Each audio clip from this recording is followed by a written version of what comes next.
students, I am Deepika Yadav and this is our cute sa channel Liquid Physics, and today we will start electric potential of chapter electricity. So last हमने जो पढ़ा था about electric current. एक बार उसको recall कर लेते हैं. Electric current को हम डिनोट किससे करते थे? I से. I क्या होता है? Rate of flow of charge. Rate of flow of charge is called electric current. इसकी यूनिट क्या होती थी? Ampere. Okay. And next thing is it is a scalar quantity. ये कैसी क्वांटिटी होती है? एक स्केलर क्वांटिटी होती है. तो एक क्वेश्चन आपके दिमाग में जरूर आया होगा कि why it is scalar quantity. ये एक स्केलर क्वांटिटी क्यों होती है?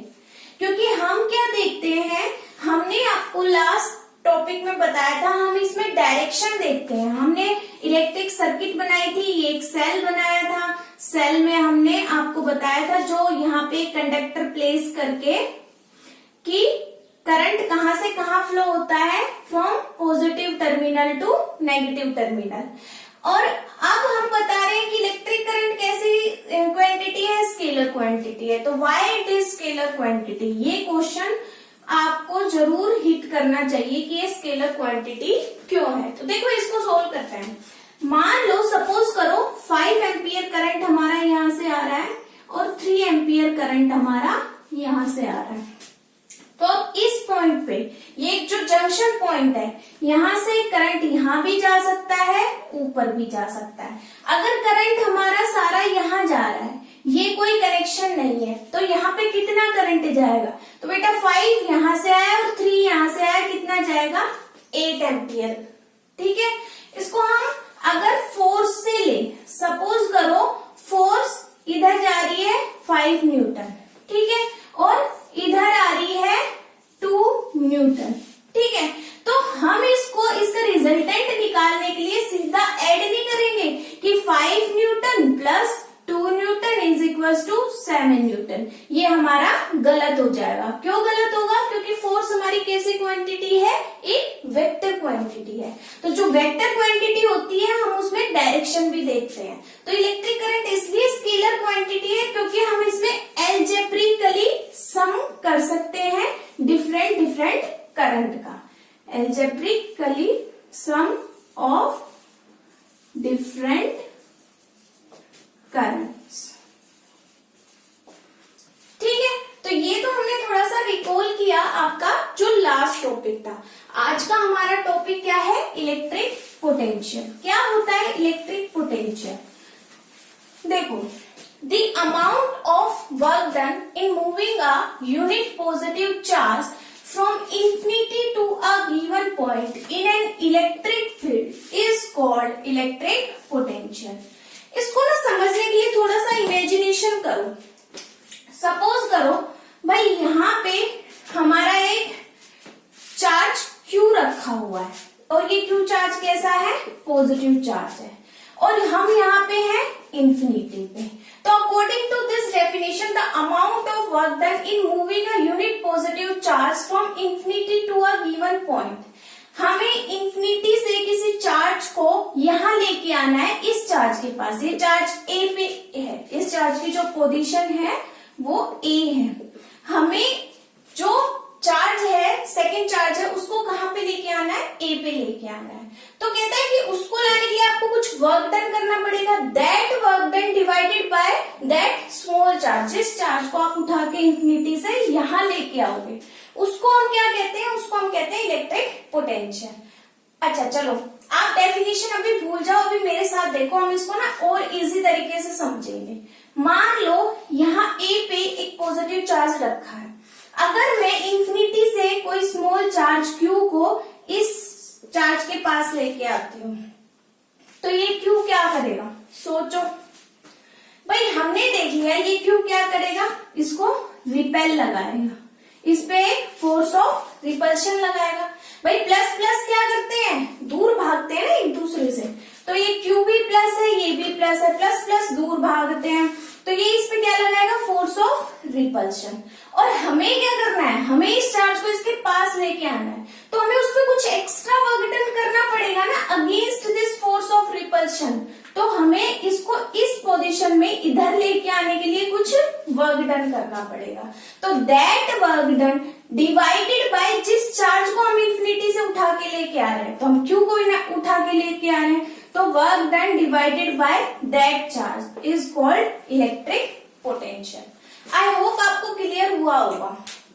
दोबारा से समझो। देखो, हम कहते हैं कि बेटा हमारा इंफिनिटी पे एक चार्ज रखा हुआ है और हमारा एक चार्ज ए पे रखा हुआ है। अब हम क्या करते हैं, इंफिनिटी से मान लो इंफिनिटी के पास बहुत सारी चार्जेस हैं, हम इंफिनिटी से एक चार्ज को उठा के लेके आते हैं इस चार्ज के पास, तो ये चार्ज क्या करता है, ये फोर्स ऑफ रिपल्शन लगाता है इस डायरेक्शन में, ठीक है। और हमें इसको यहाँ लेके आना है इसके अपोजिट डायरेक्शन में, तो हमें इस पे क्या करना पड़ेगा, एक एक्स्ट्रा वर्क डन करना पड़ेगा। तो according to definition that work done divided by that charge जिसको हम इंफिनिटी से उठा के लेके आ रहे हैं, वो क्या कहलाएगा, हमारा electric potential. So I hope आपको क्लियर हुआ होगा बेटा ये, ठीक है। इसको हम डिनोट किससे करते हैं, इसको हम डिनोट करते हैं V से। V का जो सिंबल है ये रिप्रेजेंट करता है electric potential. So V is equal to work done per unit charge. अब एक टर्म आती है पोटेंशियल डिफरेंस। पोटेंशियल डिफरेंस क्या होता है, देखो, it is the difference in electric potential energy per unit charge at the two different points. भाई दो डिफरेंट पॉइंट पे इलेक्ट्रिक पोटेंशियल भी तो अलग अलग होगा। अब मान लो ये A पॉइंट है, यहाँ पे Q चार्ज रखा हुआ है, और ये B पॉइंट है, तो अगर हम इंफिनिटी से किसी चार्ज को लेके आएंगे, यहाँ पे भी Q चार्ज रखा हुआ है, तो इस चार्ज को लेके आएंगे तो ये क्या करेगा, ज्यादा रिपल्शन लगाएगा, और ये क्योंकि ये दूर है, ये वाला चार्ज दूर है इस चार्ज से, तो ये कम रिपल्शन लगाएगा। तो दोनों के बीच में डिफरेंस हो गया ना, तो ये वही कह रहा है, it is the difference of electric potential energy per unit charge. और पर यूनिट चार्ज जिस चार्ज को हम इंफिनिटी से यहाँ पे लेके आते हैं। आई होप आपको क्लियर हुआ होगा, ठीक है। तो इसको हम कहते हैं इलेक्ट्रिक पोटेंशियल डिफरेंस। जैसे कि हम एक सर्किट बनाते हैं, ठीक है, ये हमारी एक सर्किट है और हमने यहाँ पे एक कंडक्टर ले लिया, इसको कनेक्ट कर दिया। तो देखो ये क्या है, हमारा नेगेटिव, ये हमारा पॉजिटिव टर्मिनल है, ये नेगेटिव, फिर पॉजिटिव, फिर नेगेटिव। तो पॉजिटिव किस पे होता है, हाई पोटेंशियल पे होता है, हाई पोटेंशियल, और नेगेटिव किस पे होता है, लो पोटेंशियल पे होता है। तो इन दोनों के बीच में डिफरेंस आ गया ना, तो we can say that V is equals to, इसका पोटेंशियल मान लो VA और इसका पोटेंशियल मान लो VB, क्या हो गया, VA माइनस VB। समझ में आया। इसी टर्म को हम किससे डिनोट करते हैं, पोटेंशियल डिफरेंस से। सो इलेक्ट्रिक पोटेंशियल क्या होता है, it is the amount of work done in moving a unit positive charge from infinity to that point. That point कौन सा, जिस पॉइंट पे हम लेके आना चाहते हैं, to that point in an electric field. Electric field ये भी समझना बहुत जरूरी है भाई, इलेक्ट्रिक फील्ड क्यों कहा है इसमें। भाई एक बात बताओ, अगर हम किसी चार्ज Q को A के ऊपर प्लेस करते हैं, अगर हम किसी चार्ज Q को A पे प्लेस करते हैं, तो भाई इसके चारों तरफ इलेक्ट्रिक फील्ड होगा ना। भाई Q चार्ज अपने चारों तरफ इलेक्ट्रिक फील्ड रखेगा ना, और जो हम इंफिनिटी से चार्ज को उठा के लेके आ रहे हैं, हम इसके इलेक्ट्रिक फील्ड के अंदर ही तो लेके आ रहे हैं। तो इसीलिए इसने कहा है इन an electric field is called electric potential. अब इलेक्ट्रिक पोटेंशियल कैसी क्वांटिटी है, स्केलर क्वांटिटी है या वेक्टर क्वांटिटी है। तो इलेक्ट्रिक पोटेंशियल कैसी क्वांटिटी होती है, देखो इलेक्ट्रिक पोटेंशियल कैसी क्वांटिटी होती है, एक स्केलर क्वांटिटी होती है। इलेक्ट्रिक पोटेंशियल कैसी क्वांटिटी होती है, एक स्केलर क्वांटिटी होती है।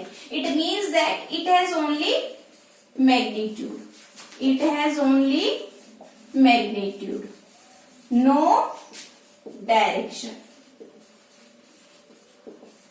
क्लियर है। अब हम देखेंगे हमारे इलेक्ट्रिकल कंपोनेंट्स के कुछ सिंबल्स क्या क्या होते हैं। देखो सबसे पहले लेते हैं first electric cell. Electric cell को कैसे रिप्रेजेंट करते हैं, नेगेटिव टर्मिनल, पॉजिटिव टर्मिनल, ये नेगेटिव, ये पॉजिटिव, ये क्या हो गया, an electric cell.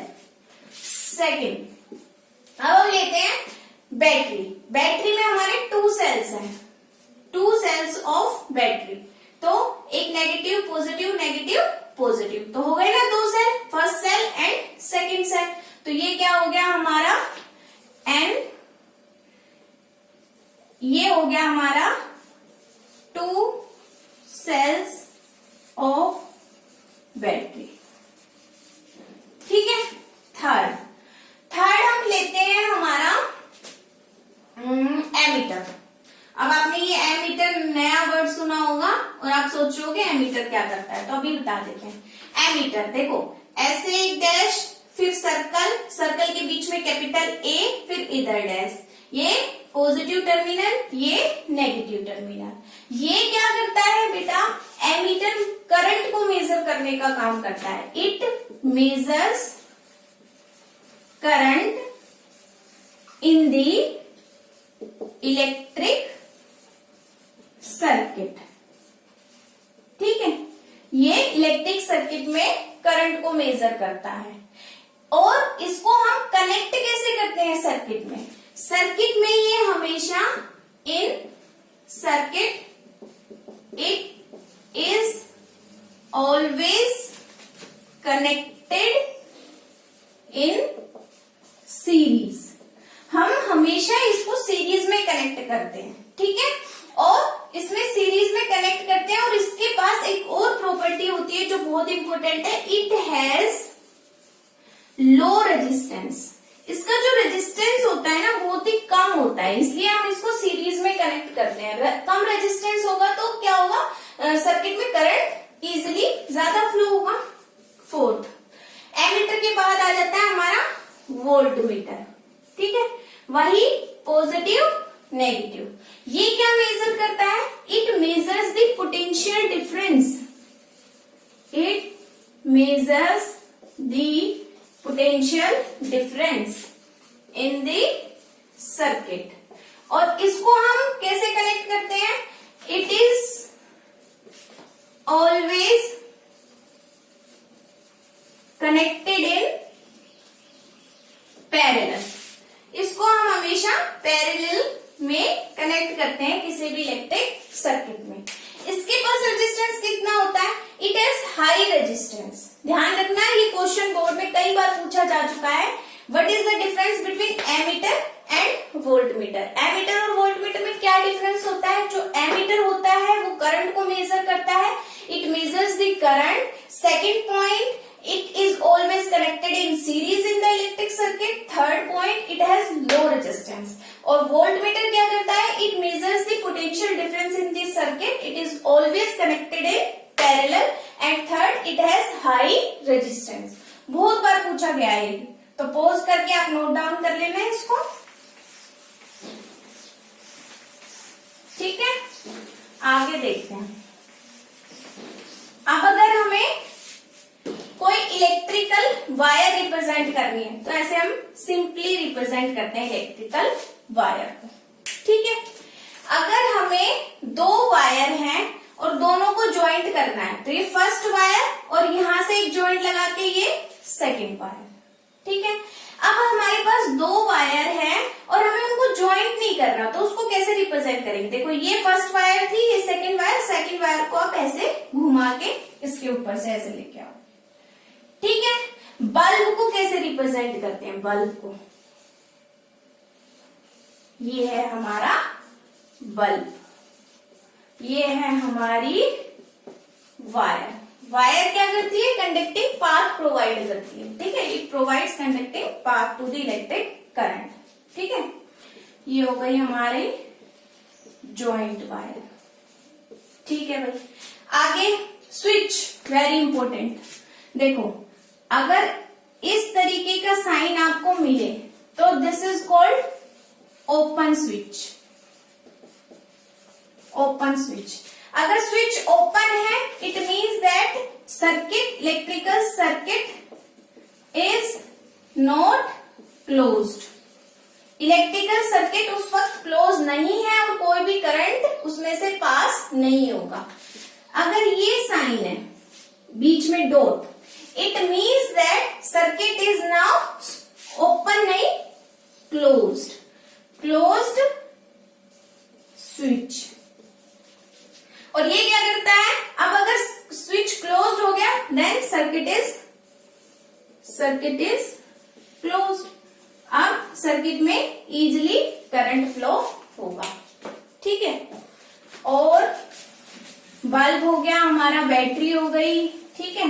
Yes, resistance, resistance को कैसे करते हैं रिप्रेजेंट, ऐसे एक वायर, फिर ऐसे zigzag, then this is the resistance, ठीक है। ये साइन दिख जाए इसका मतलब क्या कनेक्ट है, सर्किट में रेजिस्टेंस कनेक्ट है। ये जो साइन है ये फिक्स्ड है। किसी भी इलेक्ट्रिकल सर्किट में मान लो 5 ओम 10 ओम, अब तुम सोचोगे ओम क्या होता है, तो रेजिस्टेंस की यूनिट होती है बेटा ओम। इसको हम पूरा अच्छे से समझाएंगे। तो ये तो है फिक्स्ड रेजिस्टेंस, पर अगर मैं इस साइन को ऐसे कर दूं तो ये क्या है, this is the variable resistance, this is the variable resistance, ठीक है। इस वेरिएबल रेजिस्टेंस मतलब हमें इलेक्ट्रिकल सर्किट में अगर रेजिस्टेंस कम या ज्यादा करेंगे तो उसका इफेक्ट करंट पे भी पड़ेगा, तो हम इसको वेरी कर सकते हैं, कम या ज्यादा कर सकते हैं। इसको हम रजिस्टर भी कहते हैं, वेरिएबल रजिस्टर, ठीक है। तो ये आपके कुछ इलेक्ट्रिकल कंपोनेंट के सिंबल्स थे, आप ध्यान रखना। अब अगर हमसे एक क्वेश्चन आ जाए, और बोर्ड में काफी बार पूछा गया है ये क्वेश्चन, कि you have an electrical bulb, you have an ammeter, volt meter, a cell of a battery of 3 cells, then draw a electrical circuit. तो क्या करो, एक इलेक्ट्रिकल सर्किट बनाओ, ठीक है। इलेक्ट्रिकल सर्किट में क्या क्या लगा हुआ है, रेजिस्टेंस लगा हुआ है, एमीटर लगा हुआ है, वोल्ट मीटर लगा हुआ है, बैटरी लगी हुई है, बैटरी में 3 सेल है। चलो बनाते हैं, ठीक है भाई। बैटरी में 3 सेल है तो पहले 3 सेल बना देते हैं, ठीक है। आप क्या लगाएंगे, एक स्विच लगाएंगे। स्विच हमारा फिलहाल क्या है, ओपन है। उसके बाद बैटरी में यहां क्या लगाएंगे, एमीटर। क्यों, क्योंकि एमीटर कैसा होता है, एमीटर कैसे कनेक्ट होता है, सीरीज में या पैरेलल में, सीरीज में, ठीक है। यहां आ गए। अब यहां हमने लगा दिया एक बल्ब, ठीक है। यहां हमने एक रेजिस्टेंस लगा दिया, क्लियर है। तो ये हो गई बैटरी, ये हो गया स्विच, ये हो गया एमीटर, ये हो गया हमारा बल्ब, ये हो गया हमारा रेजिस्टेंस। और करंट कैसे फ्लो कराओगे, from positive terminal to negative terminal. Current ऐसे फ्लो हो रहा है, आई आई आई और ये आई। पर ध्यान रखना, बिना स्विच को क्लोज किए आप करंट फ्लो नहीं करा सकते। तो आप क्या करोगे, स्विच को क्लोज करोगे, ठीक है। तो जब आप इस सिंबल का यूज करोगे तभी करंट फ्लो कराओगे, अदरवाइज नहीं। अगर मैं इसको हटा दूं और फिर मैं कहूं कि बेटा ड्रॉ करो और आप ये ड्रॉ करो, तो मैं इसको कहूंगी दिस इज रॉन्ग, ये बिल्कुल गलत है। क्यों, क्योंकि आपने स्विच को क्लोज तो किया ही नहीं। Without closing the switch electrical circuit possible ही नहीं है, ठीक है। क्यों, क्योंकि क्लोज नहीं होगी तो इलेक्ट्रिकल करंट का फ्लो टूट जाएगा, ठीक है। तो इलेक्ट्रिकल सर्किट की डेफिनेशन भी हम बता सकते हैं, इट इज अ क्लोज्ड और the conducting path of the electric current, ठीक है। क्लोज्ड और कंडक्टिंग पाथ को हम इलेक्ट्रिकल सर्किट का नाम देते हैं। अब इस पे बेस्ड कुछ न्यूमेरिकल्स करते हैं। नाउ हम इसके कुछ न्यूमेरिकल्स देखते हैं। देखो, पहला न्यूमेरिकल है 20 मिलीजूल work is to be done in moving a charge of 100 microcoulomb across 2 points in an electric circuit, ठीक है।